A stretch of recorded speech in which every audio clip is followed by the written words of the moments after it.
What's up, YouTube? What's up, YouTube? It's your boy back with another one.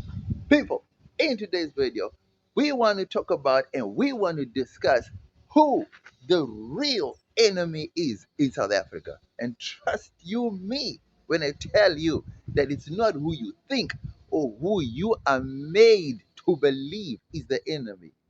When the truth is revealed, you'll be shocked. Let me know what you think about this topic in the comment section below. Don't forget to like, comment, share, and subscribe to the channel. You know we family, right? Hello.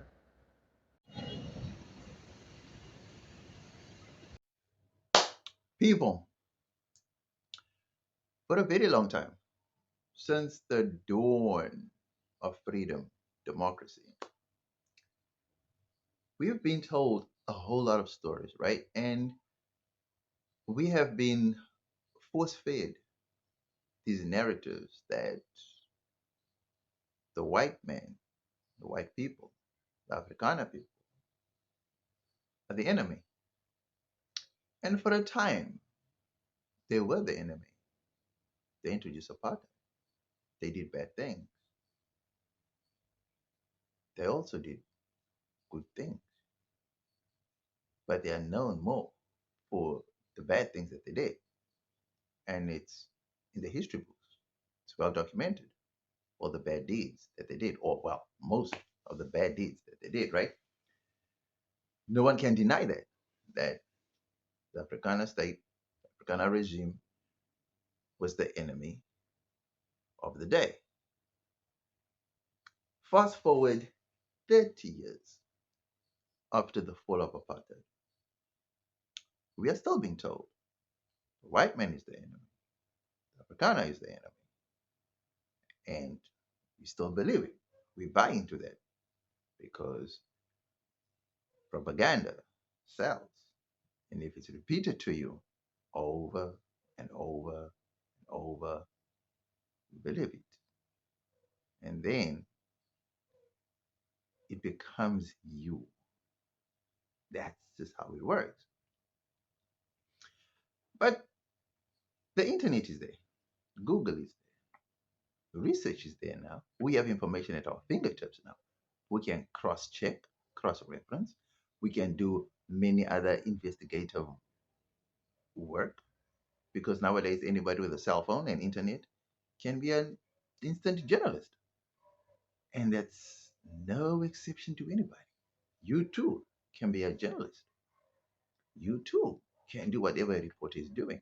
You don't even need to go to journalist school. You don't need to study journalism anymore. You just need to get raw footage, air it on your own YouTube channel. I mean, there's this lady called Candace Owens.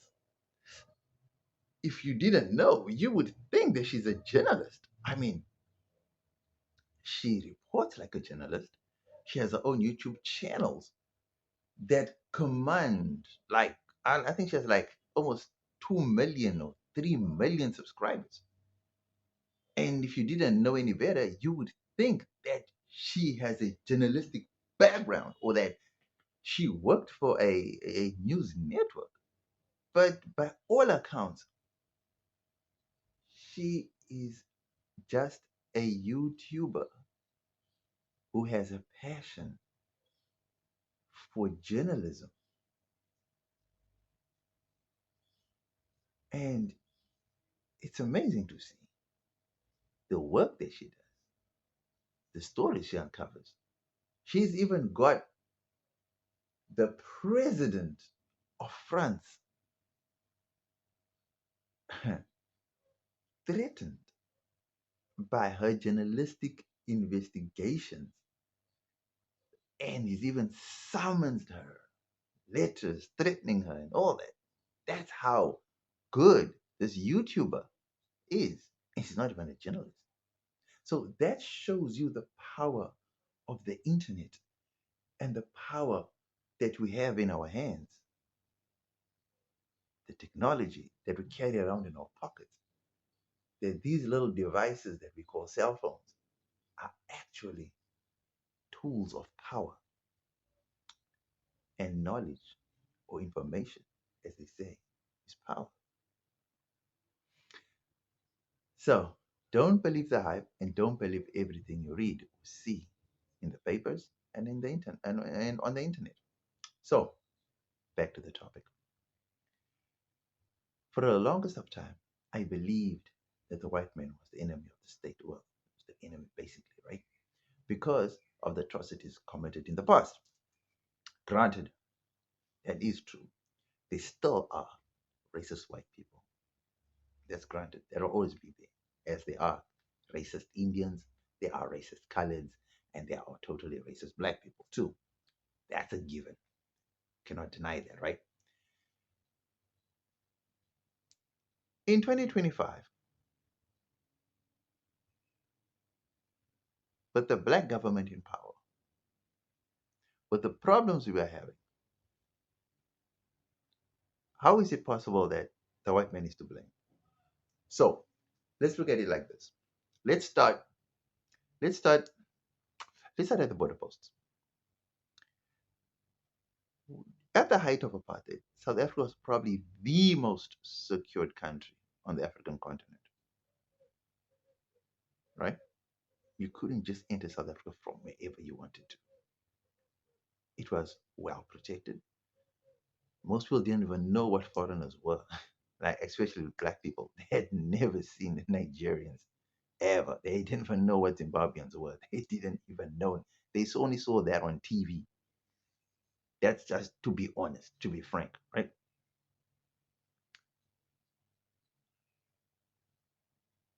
There was electricity.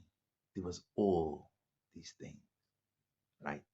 That the people at the time took for granted because it was just always there. It felt like a right. It felt like a birthright that as soon as I'm born, there has to be electricity. There has to be water. There has to be. And all of a sudden, over time, those birthright things slowly but surely diminished. May not have totally disappeared, but they started just dwindling, right? Borders are slowly removed.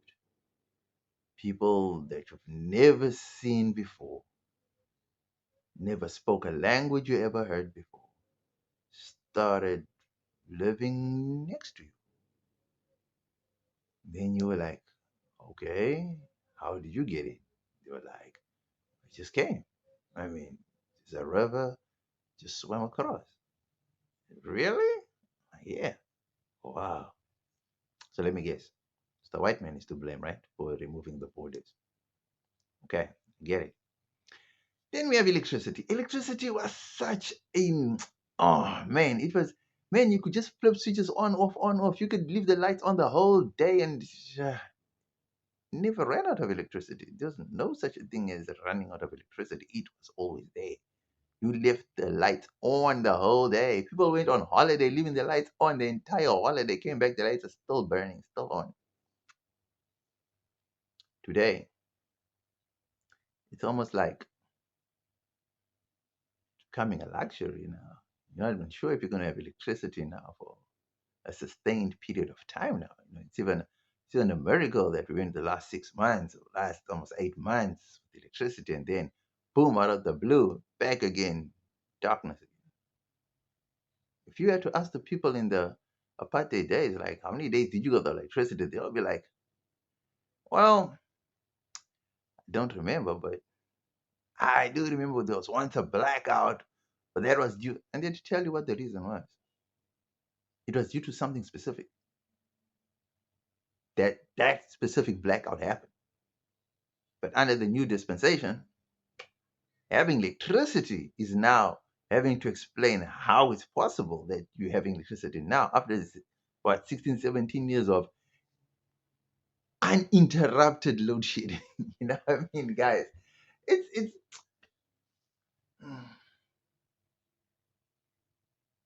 it's shocking to speak in that way, right? Knowing that normally you'd say uninterrupted, you know, electricity supply, and then it does get interrupted. But when someone says uninterrupted load shedding, I mean, it puts a whole new twist on things, right? It really shows you that electricity has become something of a scarce resource. Okay, you blame the white man for that, right? So the white man took away the borders.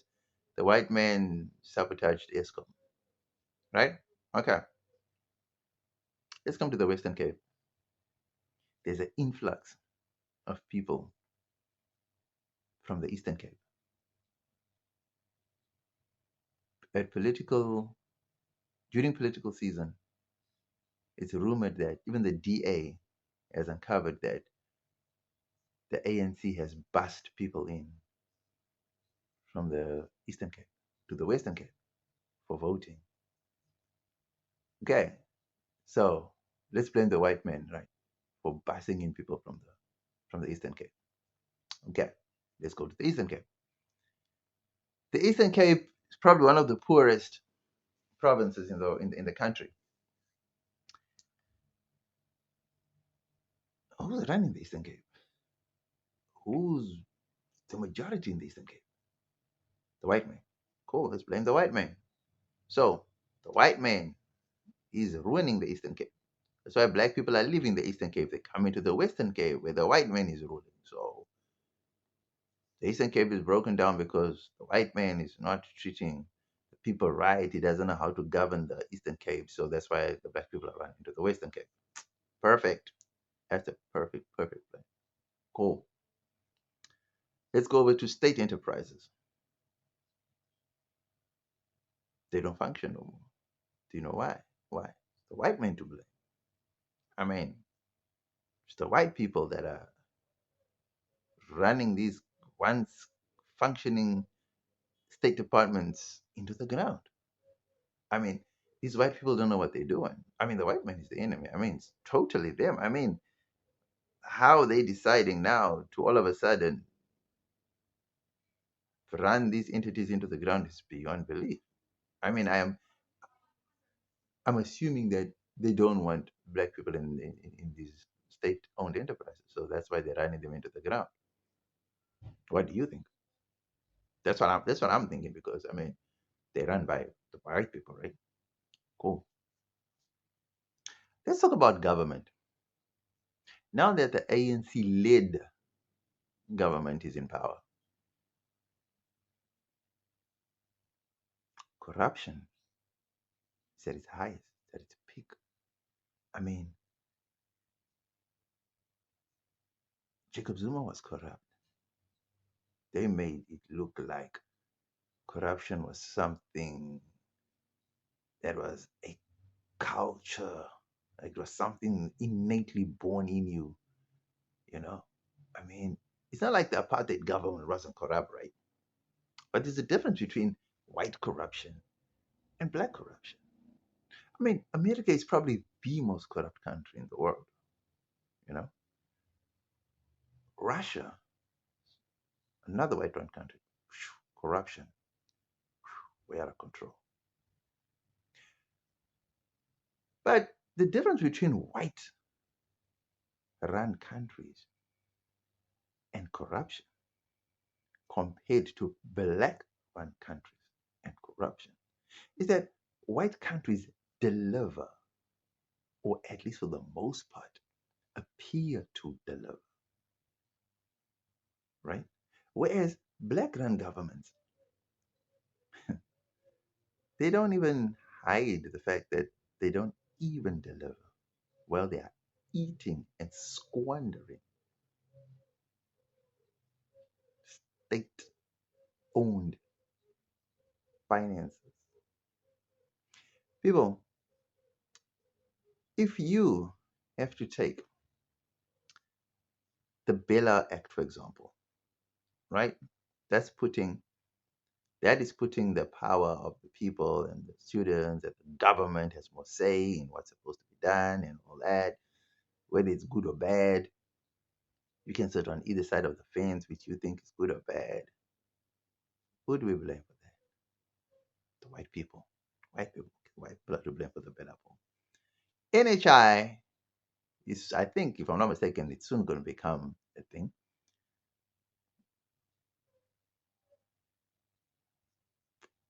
White people. Let's blame the white people again. We blame the white people for that. White people are the enemy. White people are the enemy. Have you ever stopped to think that if the white person is really the enemy,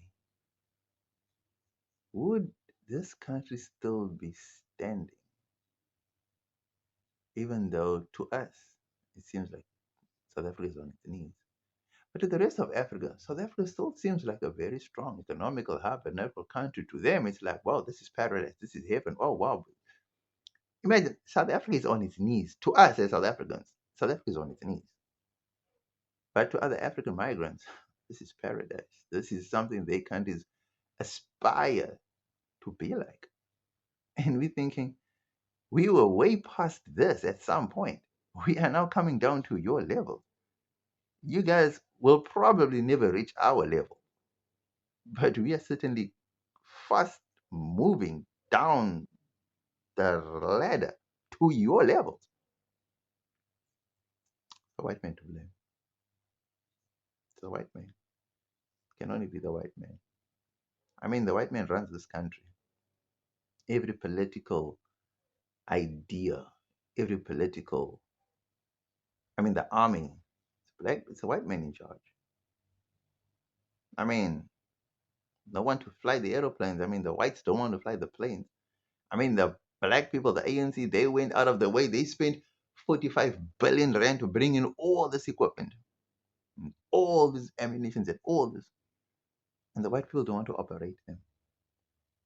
It's the white people's fault. That now that all those jets are just standing there with no pilots, they don't know how to operate all that expensive equipment because the white people are refusing to operate them. So white people to blame. Yeah, it's the white people to blame. I mean, don't understand it. Don't understand. Crime is out of control. It's the white people to blame. White people. We don't have land. Land is taken. It's white people to blame. And the funny thing is, the comrades have farms. The comrades have farms. The comrades have shares. The comrades sit on boards of multiple companies. The comrades, I mean, the ANC and the cadres, I mean, they're not to blame for anything because they victims just like us. I mean, you go from living in Soweto to Sandhurst, to Sandton, to Camps Bay, to Bantry Bay. I mean,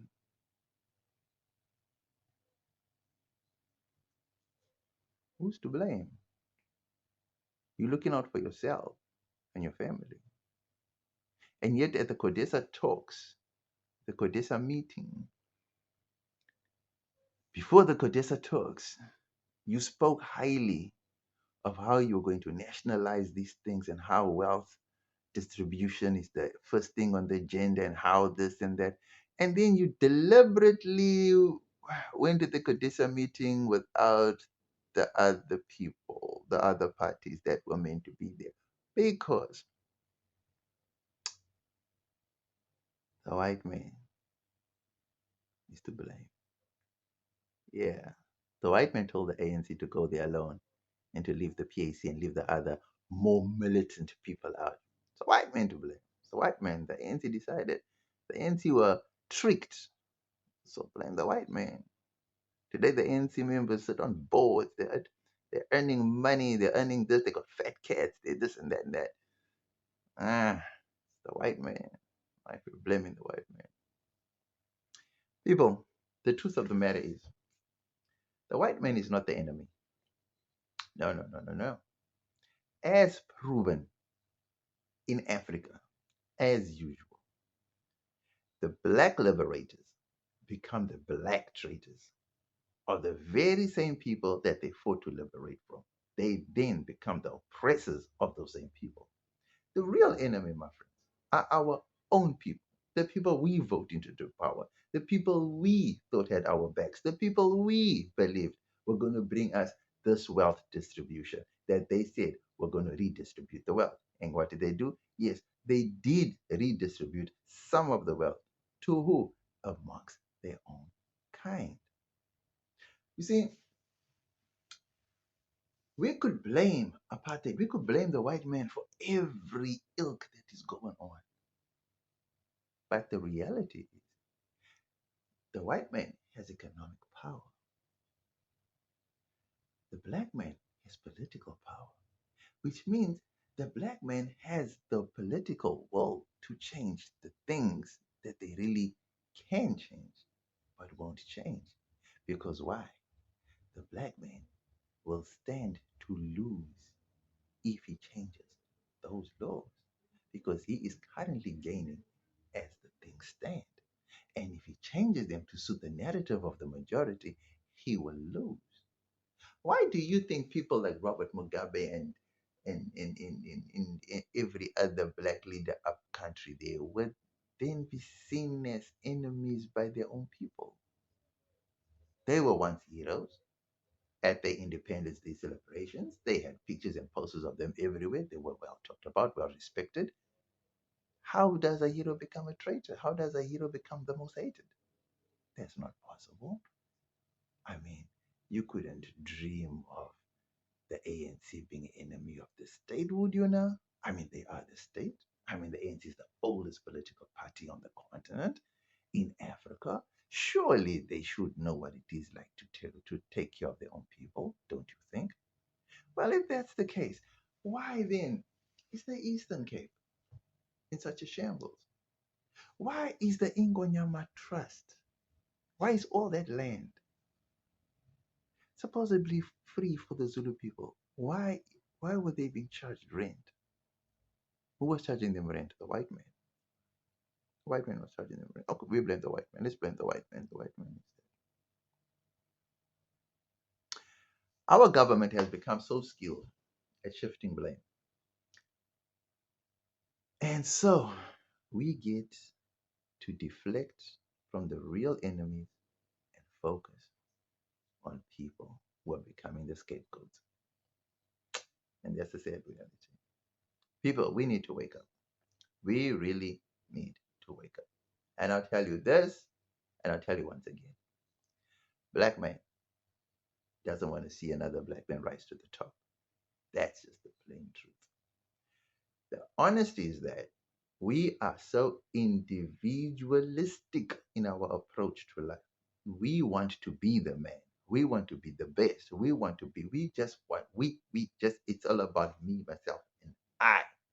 So the real enemy of the state is the very people that are sitting in the corridors of power.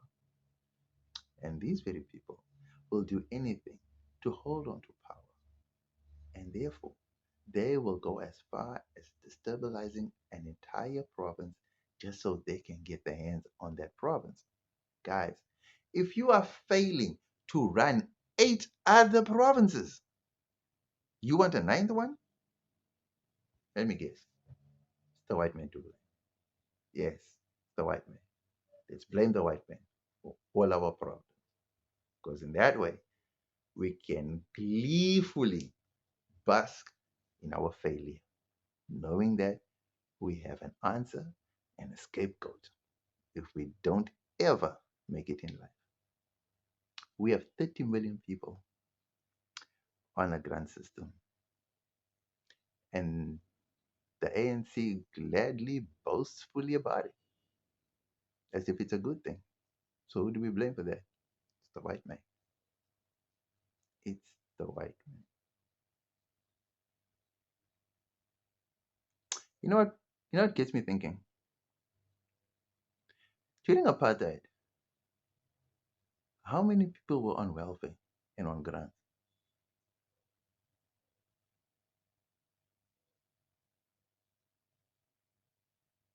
Was there a need for welfare and grants? Just got me thinking. Who introduced the grant system? The white man. It's the white man to blame. He introduced this easy money concept. Easy money. Get pregnant. 350 grand for your child. Don't need a father figure. Don't need you to go and work. The government will just give you free money. 350, 500 rand.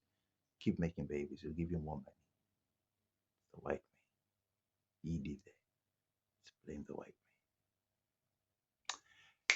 Let me know what you think about this topic in the comment section below. Was I on the money or did I totally miss it with this one? Don't forget to like, comment, share, and subscribe to the channel. You know we family, right? Holla.